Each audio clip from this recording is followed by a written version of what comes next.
Gabtali railway station বাংলাদেশের রাজশাহী বিভাগের বগুড়া জেলার একটি প্রধান ও ব্যস্ততম railway station. Gabtali railway station Santahar Kaunia লাইনের বগুড়া বোনারপাড়া অংশে অবস্থিত।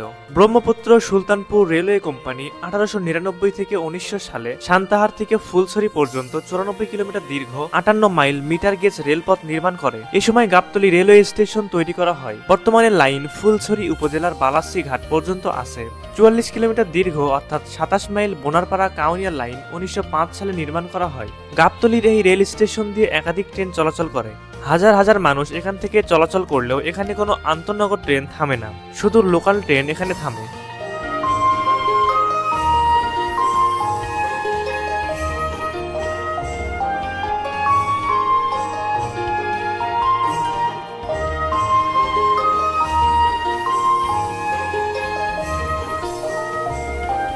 গাবতলী রেলওয়ে স্টেশন দিয়ে চলাচলকারী ট্রেনগুলো হলো Lalmoni express, Rangpur express, Karatoya express, Dolonchapa express, Uttarbanga mail, Bogura express, Padmarag mail ও লোকাল ট্রেন। গাবতলী রেল স্টেশনের সূচি: সকালবেলা সান্তাহারগামী ট্রেন 8টা থেকে 8টা 20-এর মধ্যে আসে। ট্রেন আসতে দেরি হলে সময় পরিবর্তিত হয়ে থাকে। বোনারপাড়াগামী ট্রেন 8টা 40 থেকে 8টা 45-এর মধ্যে আসে। আবার সকাল 11টা 30-এ একটা ট্রেন সান্তাহারের উদ্দেশ্যে রওনা দেয়।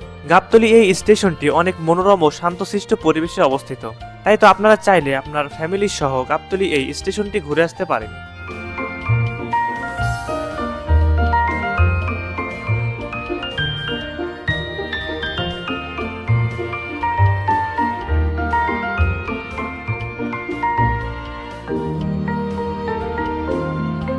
প্রিয় দর্শক, আজকে এই পর্যন্তই। পরবর্তীতে আপনারা কোন স্টেশনের ভিডিও দেখতে চান অবশ্যই আমাদের কমেন্ট করে জানাতে পারেন।